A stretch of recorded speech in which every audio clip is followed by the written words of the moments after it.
சமூக நல்லிணக்கத்தை பாதுகாப்பதில் எந்தவித சமரசமும் செய்ய மாட்டோம் என்று தாவேக சார்பில் நடைபெற்ற கிறிஸ்துமஸ் விழாவில் அக்கட்சியின் தலைவர் விஜய் உறுதிபட தெரிவித்துள்ளார்.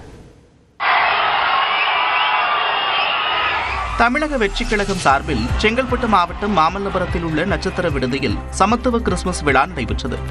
இந்த விழாவில் சென்னை மறைமாவட்ட பேராயர் ஜார்ஜ் அந்தோனி சாமியின் பிரதிநிதி ஜபாஸ்டின், ஆற்காடு இளவரசரின் திவான் நவாப்ஜாதா முகமது ஆசிப் அலி, பிரம்மகுமாரிகள் அமைப்பின் முத்துமணி உள்ளிட்டோர் கலந்து கொண்டனர். விழாவில் பேராயர்களுக்கு பொன்னாடை போர்த்தி மலர்கொத்து வழங்கி வரவேற்ற விஜய் கிறிஸ்துமஸ் மரத்திற்கு ஒளிவூட்டி வைத்தார்.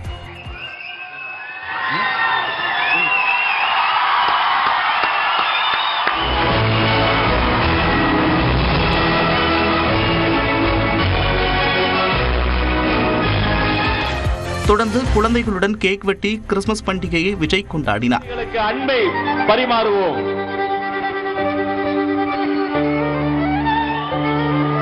மேரி கிறிஸ்துமஸ்.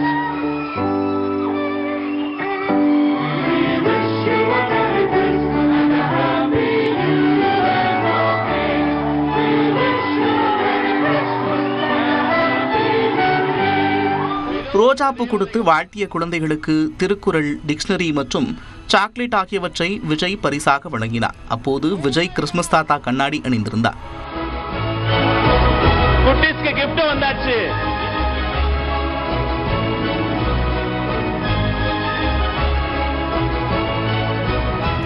சமத்துவ கிறிஸ்துமஸ் விழாவில் பேசிய விஜய், நம்முடைய வாழ்க்கை முறையும் வழிபாட்டு முறையும் வேறு வேறாக இருந்தாலும் நாம் அனைவரும் சகோதரர்கள்தான் என்று குறிப்பிட்டார்.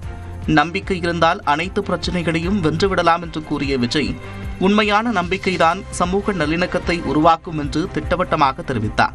மேலும் பைபிளிலிருந்து குட்டி கதை ஒன்றையும் சொன்னார். ஒரு இளைஞனுக்கு எதிராக தன்னோட சொந்த சகோதரர்களே பொறாமைப்பட்டு அவனை பாழும் கிணத்தில் தள்ளிவிட்டு அதுக்கப்புறம் அவர் எப்படி மீண்டு வந்து அந்த நாட்டுக்கே அரசனாகி தனக்கு துரோகம் செஞ்ச தன்னுடைய சகோதரர்கள் மட்டுமல்ல அந்த நாட்டையே எப்படி காப்பாத்தினாருன்னு சொல்லி இந்த மாதிரி நிறைய இன்ட்ரெஸ்டிங்கான கதைகள்லாம் பைபிள்ல இருக்கு. படிக்காதவங்க படிச்சு பாருங்க. குறிப்பிட்ட கதை யாரை பத்தின கதைன்னு நான் சொல்லி தெரிய வேண்டிய அவசியம் இல்லைன்னு நினைக்கிறேன். நிச்சயம் ஒளி ஒன்று பிறக்கும் என்று விஜய் நம்பிக்கை தெரிவித்தார். கண்டிப்பா ஒரு ஒளி ஒன்று பிறக்கும். அந்த ஒளி நம்மளை வழி நடத்தும். அனைத்து புகழும் எல்லாம் வல்ல இறைவனுக்கே. Praise the Lord.